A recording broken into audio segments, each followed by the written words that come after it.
heavily pregnant black wife was kicked out on Christmas Eve by her husband, mistakenly text Korean neighbor for help. Part 1. The coldest night. The snow fell in thick, silent sheets outside the brownstone apartment building on Maple Street, transforming the Brooklyn neighborhood into a winter postcard.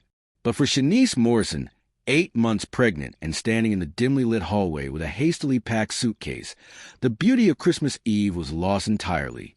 Her hands trembled as she stared at her phone, tears blurring her vision. The apartment door behind her, the home she'd shared with Marcus for 3 years, had just slammed shut with finality that echoed through her chest. His words still rang in her ears, cruel and cold. "I can't do this anymore. Not tonight. Not ever. Get out." She'd known things were bad. The arguments had escalated over the past month, ever since Marcus lost his job at the marketing firm. The stress had transformed him into someone she barely recognized, distant, angry, drinking more than he should. But she never imagined it would come to this. Not on Christmas Eve. Not when she was this close to her due date. Shanice wiped her eyes and scrolled through her contacts with shaking fingers. Her mother was in Atlanta, too far away. Her best friend Keisha was visiting family in North Carolina. Her sister wasn't answering her phone. Desperation clawed at her throat as she realized how truly alone she was in this moment. Through her tears, she saw a name, Jennifer B., her neighbor from down the hall. They'd exchanged pleasantries a few times in the elevator, smiled at each other in the mailroom. Jenna seemed kind, always carrying grocery bags that smelled like home-cooked meals, always offering a warm greeting. What Shanice didn't realize in her distressed state was that her phone's autocorrect had changed the contact. It wasn't Jenna's number anymore. The phone had updated it when she'd accidentally merged contacts last week. The number now belonged to Jin-Soo Park, the quiet Korean man who'd just moved into apartment 4C. Her fingers moved almost on autopilot as she typed. "Please help me. My husband kicked me out. I'm pregnant and have nowhere to go. I'm in the hallway. Please." She hit send before she could second-guess herself, then slid down the wall to sit on the cold floor, her suitcase beside her, her hand resting protectively on her swollen belly. The baby kicked, as if sensing her distress, and Shanice let out a sob she'd been holding back. The hallway was quiet except for the distant sound of Christmas music playing from someone's apartment and the muffled laughter of families celebrating together. The contrast made her isolation feel even more acute. Here she was, about to become a mother, and she couldn't even keep her own family together. Inside apartment 4C, Jin-Soo Park was heating up instant ramen, his first meal of the day. The 32-year-old software engineer had moved to New York just 2 months ago for a job at a tech startup, and he was spending his first Christmas alone, thousands of miles from his family in Seoul. His small apartment was sparse. Just the essentials, nothing that felt like home yet. His phone buzzed on the counter, and he glanced at the screen, expecting maybe a message from his mother or his younger sister. Instead, he saw a text from an unknown number, marked only as contact. He read it once, then again, his brow furrowing. His English was good. He'd studied it for years, but he had to make sure he understood correctly. Someone was asking for help. Someone pregnant. Someone in the hallway. Jin-Soo's first instinct was confusion. Why would someone text him? He barely knew anyone in the building. Then concern overtook confusion. If someone was really in trouble, especially someone pregnant, he couldn't just ignore it. He turned off the stove and grabbed his keys, not bothering with shoes, just padding out into the hallway in his house slippers and comfortable clothes. The hallway was empty at first glance, but then he saw her, a woman sitting on the floor near the elevator, her head in her hands, a suitcase beside her. "Excuse me," he said softly, his accent noticeable but his words clear. Did you send message?" Shanice looked up, startled. Through her tear-blurred vision, she saw a man she didn't recognize, Asian, probably in his 30s, wearing glasses and looking genuinely concerned. This wasn't Jenna. Confusion flickered across her face, but before she could speak, another wave of emotion crashed over her. "I'm sorry," she managed, her voice breaking. "I thought I was texting my neighbor Jenna. I don't know what happened. I'm so sorry to bother you." Jin-soo noticed she was shaking, whether from cold or emotion or both. He wasn't sure. His own discomfort with the situation warred with a deeper sense that he couldn't just walk away. His mother had raised him better than that. "You are pregnant," he observed, stating the obvious, but his tone gentle. "And it is very cold. You should not sit in hallway." He hesitated, then added, "You need help?" Shanice wanted to say no, wanted to preserve some shred of dignity. But the baby kicked again, and she felt so tired, so defeated. "My husband, he kicked me out. Everyone I know is out of town for Christmas. I have nowhere to go." The words hung in the air between them. Jin-soo processed this information, his mind racing through his limited options and his even more limited understanding of American social protocols. In Korea, he would know exactly what to do. There were systems, expectations, ways of handling such situations. Here, everything felt uncertain. But one thing was clear. He couldn't leave a pregnant woman in a cold hallway on Christmas Eve. "My apartment is there," he said, pointing to 4C. "It is not much, but it is warm. You can rest while you call someone. Make plan." He could see her hesitation and quickly added, "I will stay in kitchen. You take bedroom. It is safe. I promise." Shanice studied his face. Everything about this was wrong. Going into a stranger's apartment, accepting help from someone she didn't know, putting herself in a potentially vulnerable position. But as she looked into his eyes, she saw only genuine concern, no ulterior motive, no judgment. And the alternative was staying in this hallway or try and find a hotel on Christmas Eve while 8 months pregnant. "Are you sure?" she asked. "I don't want to impose on your holiday." Jin-soo's expression softened slightly, almost a smile. "I have no holiday. Just instant noodles and video game. You are not imposing." There was something about his honesty, the straightforward way he spoke, that made Shanice feel slightly less adrift. She nodded slowly and accepted his offered hand to help her stand. Her back ached from sitting on the hard floor, and she winced as she rose. "I'm Shanice," she said, grabbing her suitcase handle. "Jin-soo," he replied, and before she could struggle with the suitcase, he'd picked it up. "Please, this way." His apartment was small and minimally furnished, but it was warm and clean. A laptop sat open on a small dining table, Korean characters visible on the screen. A pot of ramen sat cooling on the stove. A single photograph of what appeared to be his family sat on a bookshelf otherwise filled with technical manuals and a few Korean books. "Bedroom is there," Jin-soo said, pointing to a door. "It has bed and is quiet. Please use it. I will be here."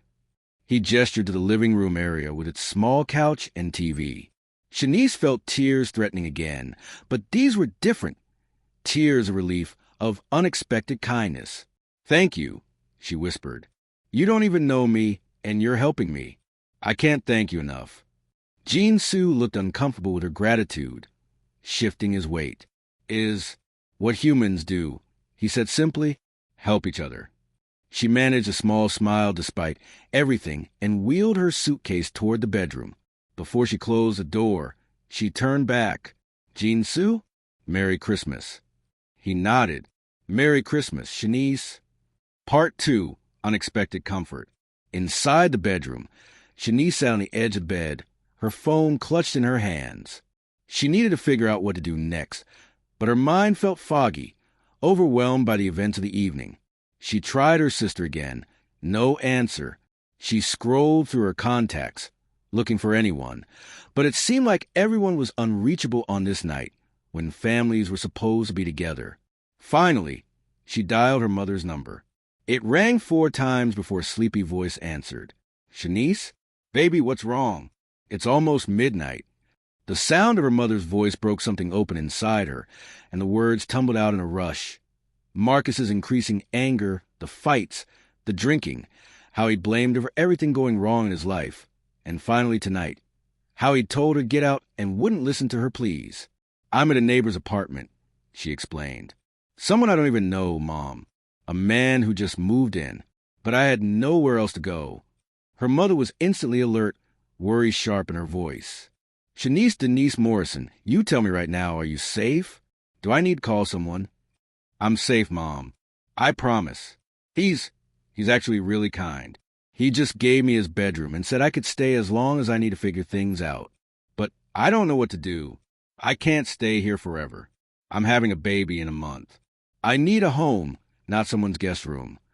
Her mother was quiet for a moment, and Shanice could almost hear her thinking. Baby, you listen to me. First thing tomorrow morning, I'm getting on a plane.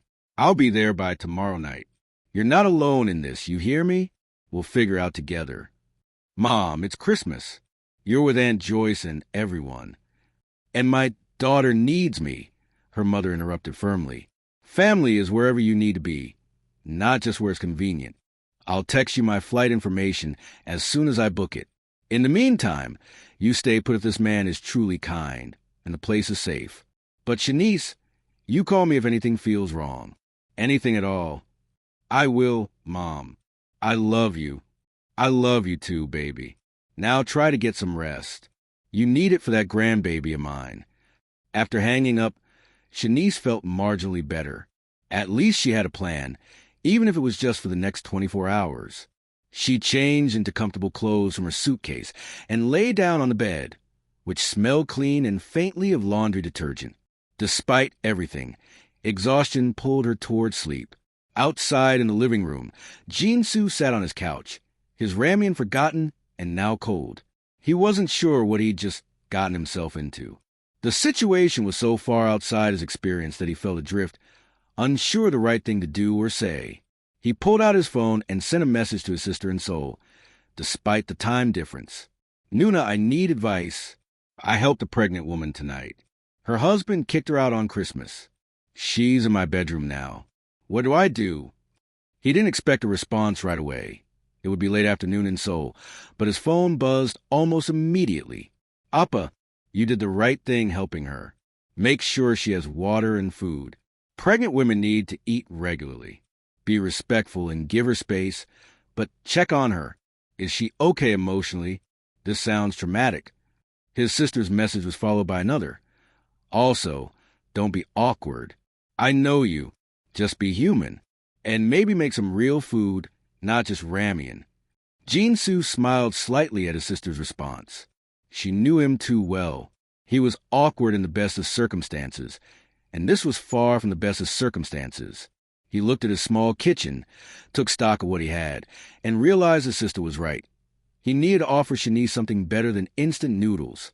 He had rice, eggs, some vegetables, kimchi, and ingredients for a simple soup. It wasn't much, but he could make something warm and nourishing. His mother had always said that food was how you showed care when words weren't enough. He set to work quietly, preparing mayakguk, seaweed soup, the kind Korean mothers made for new mothers and their families. It seemed appropriate somehow. As he cooked, he thought about his own mother, how she would handle the situation with her practical warmth, how she would have already made Shanice feel like part of the family. An hour later, there was a soft knock on the bedroom door, and Shanice emerged, looking a bit more composed but with eyes still red from crying. I'm sorry, she said. I couldn't really sleep. My mind won't turn off. Jin-Soo gestured to the small dining table where he'd set out bowls of soup, rice, kimchi, and some simple side dishes. Please eat. You need for baby. Shanice looked at the spread, surprised. You made all this? He shrugged. It is not difficult. Just basic Korean food. I hope it is okay. The soup mayakguk is what Korean mothers eat. My mother says it is good for making strong babies and helping mothers. Something about that simple gesture, this stranger making her traditional soup for expectant mothers, made Shanice's eyes well up again. She sat down carefully, and Jin-Soo sat across from her, showing her how to eat the soup with rice. This is really good, she said after the first spoonful, and she meant it. The soup was savory and comforting, exactly what she needed. They ate in companionable silence for a while, and then Shanice asked, What are you doing in New York? You said you just moved here. Jin-Soo nodded. Job. Software engineering. I work on security systems. Back-end programming. Is good job, good opportunity. But very different from home. Do you miss Korea? Very much, he admitted. Especially today. Christmas is not big holiday in Korea. Not like America. But still, being alone is... He searched for the word. Lonely. I'm sorry I interrupted your evening, Shanice said, though it sounds like we were both having pretty terrible Christmas Eves. Maybe less terrible now, Jinsu offered. We are both not alone. Shanice smiled, the first genuine smile since before her fight with Marcus. That's a nice way to look at it. As they continued eating, Shanice found herself talking about her job as a middle school teacher, about how she and Marcus had met at a friend's barbecue 4 years ago, about how excited she'd been when she found out she was pregnant, and how everything had slowly unraveled over the past few months. He wasn't always like this, she explained. When he lost his job, it's like he lost himself. He started drinking, getting angry over nothing. I tried to be supportive, but nothing I did was right. Tonight, he said he wasn't ready to be a father, that I'd trapped him, that his life was ruined because of me and the baby. Jinsu listened quietly, his expression thoughtful. When she finished, he said carefully, I think sometimes people become smaller versions of themselves when they are afraid. But that is not excuse for hurting others. You did not trap him. Life happens to everyone. How we respond, that is what matters.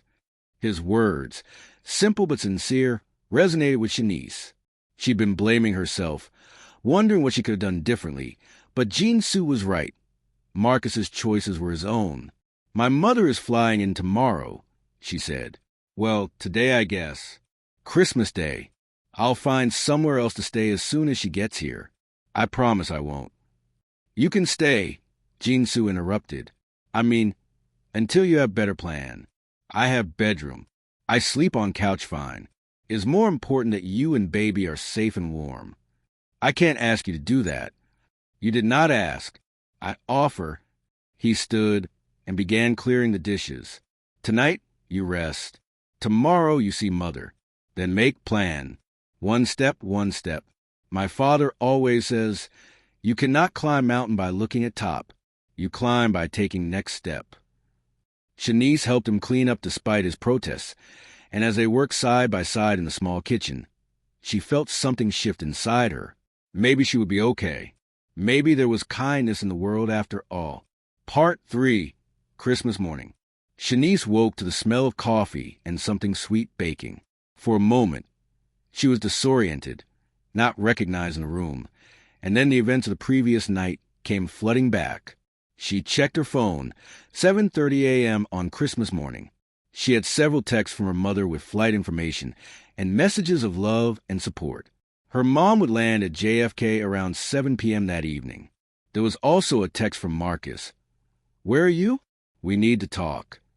She stared at it for a long moment, then set her phone down without responding. She wasn't ready to deal with him yet. She needed to get her head straight first. After freshening up in the small bathroom, she emerged to find Jinsu in the kitchen, pulling what looked like muffins from the oven. Good morning, he said. I hope smell did not wake you. I tried to be quiet. No, it's fine. That smells amazing. She paused. Jinsu, you really didn't have to do all this. I know, but I wanted to. In Korea, we have saying, young, is difficult to translate exactly, but it means affection that develops through shared experiences, through taking care of each other. You do not have to earn it. It just grows. He set a muffin on a plate for her. Maybe it's strange to say after one night, but I think helping you has given me young. So I make breakfast. Shanice took the muffin, touched by his explanation. Thank you for everything. I don't think I'd have made it through last night without you. They ate breakfast together, and Shanice told him about her mother's flight. Jinsu nodded approvingly. Family is important. She sounds like a good mother. The best, Shanice agreed. What about your family? Will you talk to them today? Already did. Video call this morning.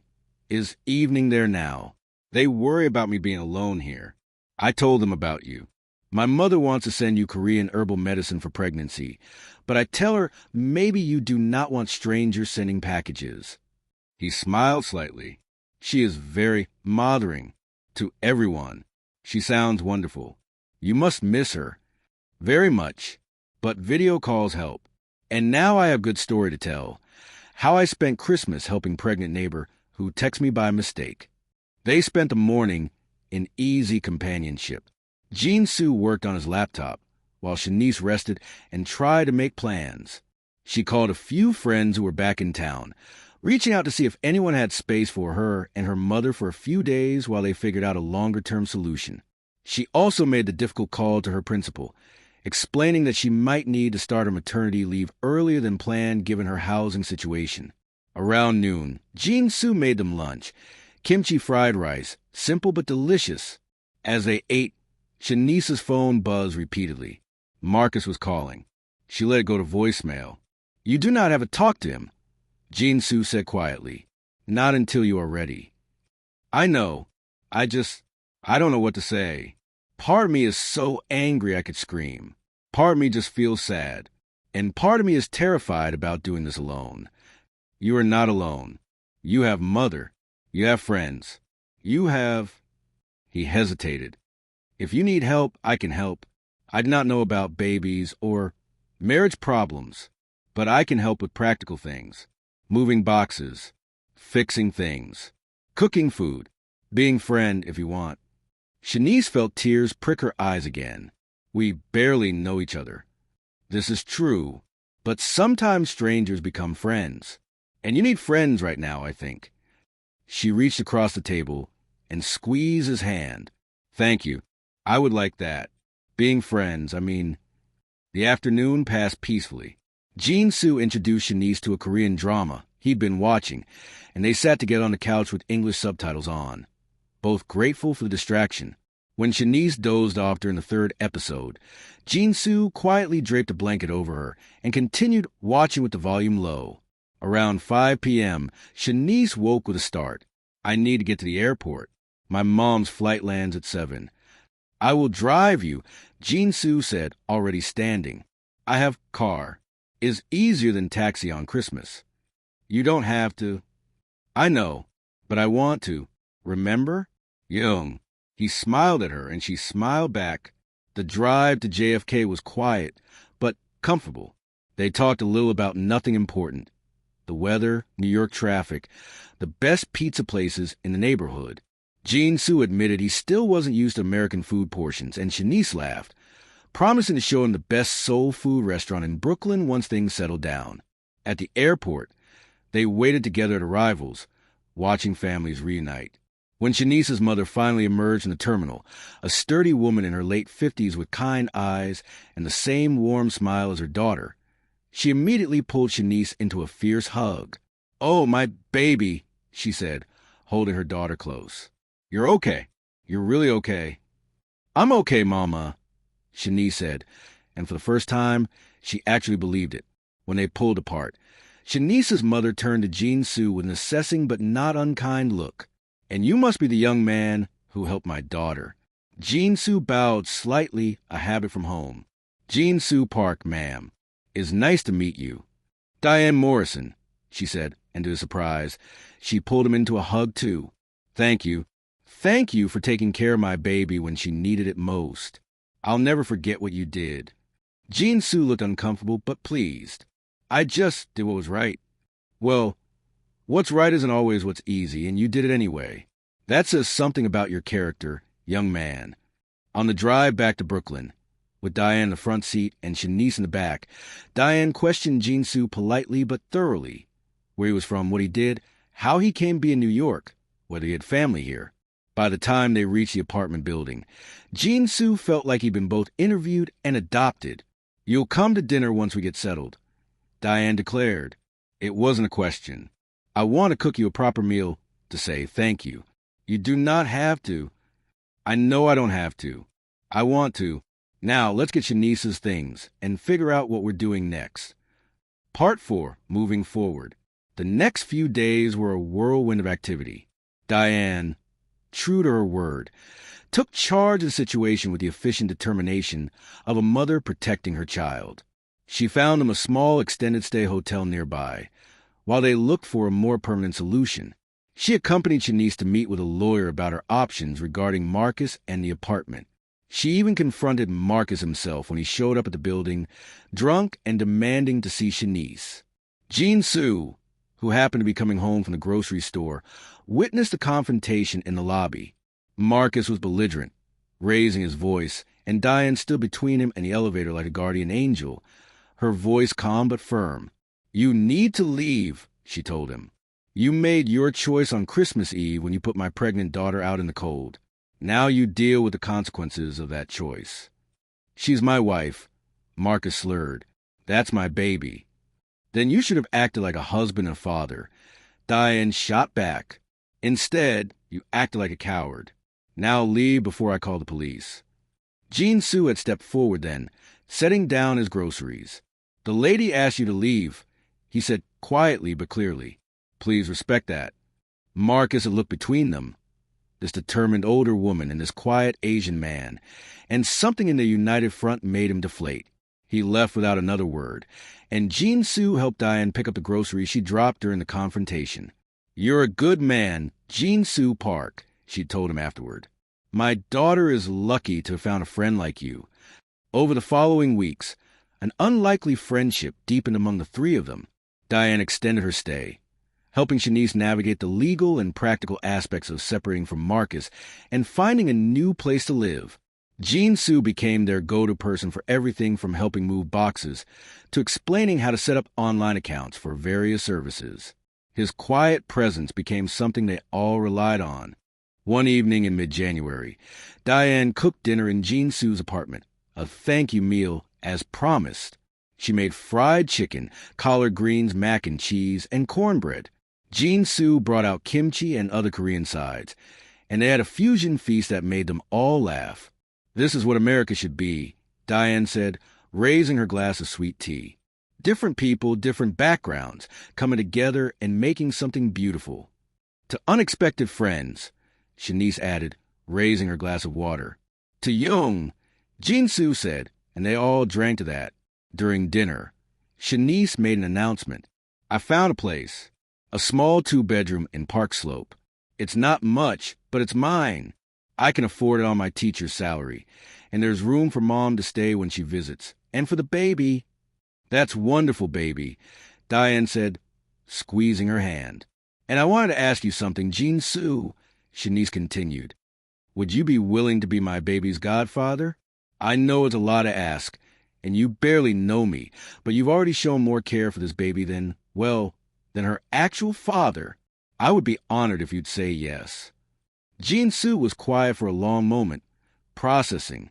In Korea, such a role would come with specific expectations and responsibilities. But here, in this moment, he understood it for what it was, an invitation to be part of a family he'd stumbled into by accident or perhaps by fate. "I would be honored," he said finally. "I do not know how to be godfather, but I will learn. I will try my best." Shanice wiped tears from her eyes. That's all any of us can do. Part 5, New Beginnings. On February 14th, Valentine's Day, Shanice went into labor. It was 3 weeks early, but not dangerously so, and her doctor assured her everything was progressing normally. Diane was with her immediately, and before Shanice could even think to ask, Jin-Soo showed up at the hospital. "Your mother texted me," he explained. "I hope it's okay. I bring snacks and chargers, and I do not know what else people need at hospital." "You came," Shanice said, gripping his hand through a contraction. "That's what matters." The labor was long, 16 hours, and Jin-Soo stayed the entire time, running errands, bringing food, keeping Diane company during the stretches when she couldn't be in the delivery room. He was there in the waiting room when Diane emerged at 6:23 a.m. on February 15th with tears streaming down her face. "It's a girl," she announced. "A beautiful, perfect baby girl. Shanice wants you to meet her." When Jin-Soo entered the hospital room, he found Shanice propped up in bed, exhausted but radiant, holding a tiny bundle wrapped in a pink blanket. The baby had thick dark hair and her mother's beautiful features. "Jin-Soo, meet Mayadai Morrison," Shanice said softly. "Your goddaughter." Jin-Soo approached slowly, overcome with emotion in a way he hadn't expected. When Shanice asked if he wanted to hold her, he nodded, unable to speak. She showed him how to support the baby's head. And suddenly he was holding this tiny person who weighed almost nothing, who was looking up at him with unfocused but curious eyes. "Hello, Maya," he whispered in Korean, then in English. "I am Jin-soo. I will be your godfather. I will always be here for you and your mother. I promise." The baby made a small sound, and Jin-soo felt something in his chest expand, a feeling of connection and responsibility and love that he'd never experienced before. He understood now what his sister had meant about Young. This feeling had grown from that chance text message on Christmas Eve, from choosing kindness over convenience, from opening his door to a stranger who needed help. In the following months, Jin-soo became a fixture in Shanice and Maya's lives. He helped them move into the new apartment in Park Slope, assembling furniture and baby-proofing cabinets. He brought over Korean meals when Shanice was too tired to cook. He showed up every Sunday afternoon for what became their standing tradition, dinner together, taking turns cooking their respective cultural foods, teaching Maya both Korean and Seoul food traditions. Marcus made sporadic attempts to reconnect, but Shanice had drawn firm boundaries with her lawyer's help.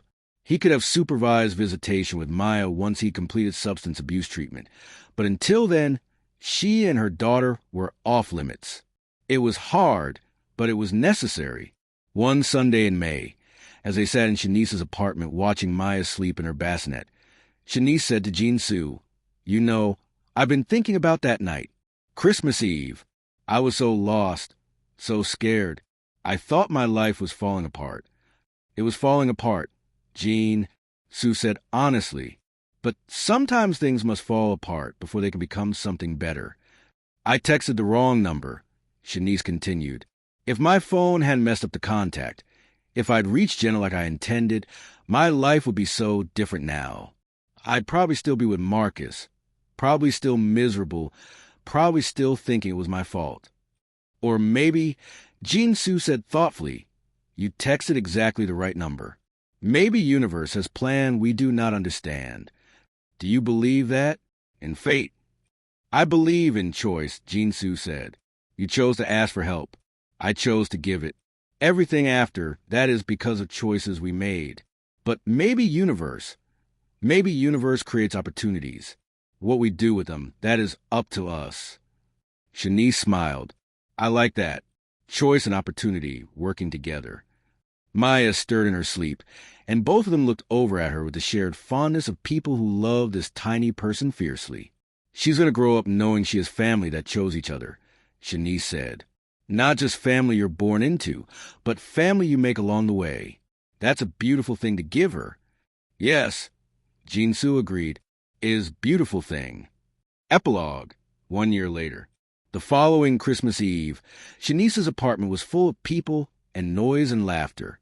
Diane had come back from Atlanta for the holidays. Keisha and her family were there. Jin-soo had invited his sister, who was visiting from Korea. Maya, now 10 months old, was crawling around getting into everything, delighted by all the attention. They'd made a tradition, a Christmas Eve dinner that blended everyone's cultures and traditions. There was Korean barbecue and collard greens, kimchi and cornbread, bulgogi and fried chicken. The table was crowded and chaotic and perfect. After dinner, as they sat around the living room watching Maya play with her new toys, Shanice raised her glass of wine. "I want to make a toast," she said. "Last Christmas Eve was the worst night of my life. I was scared and alone and thought I'd lost everything. But that night, I texted a wrong number, and it turned out to be exactly the right one. Jin-soo, you didn't have to help me. You could have ignored that text, or called the building super, or done a dozen other things. But you opened your door, and in doing so, you changed my life. You gave me and Maya family when we needed one most." Jin-soo looked uncomfortable with the attention, as he always did, but Shanice continued.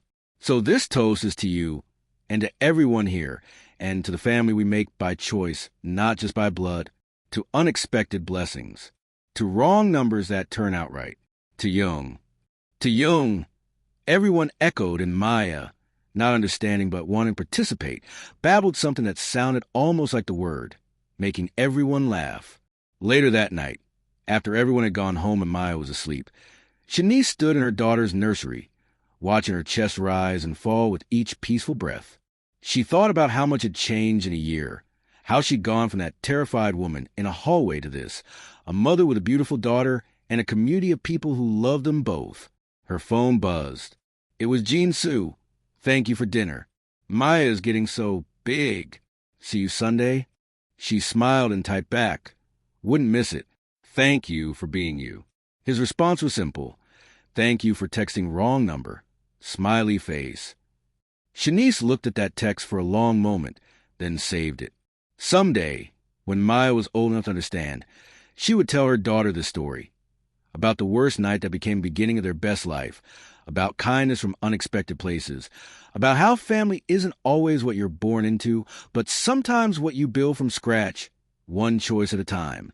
She kissed.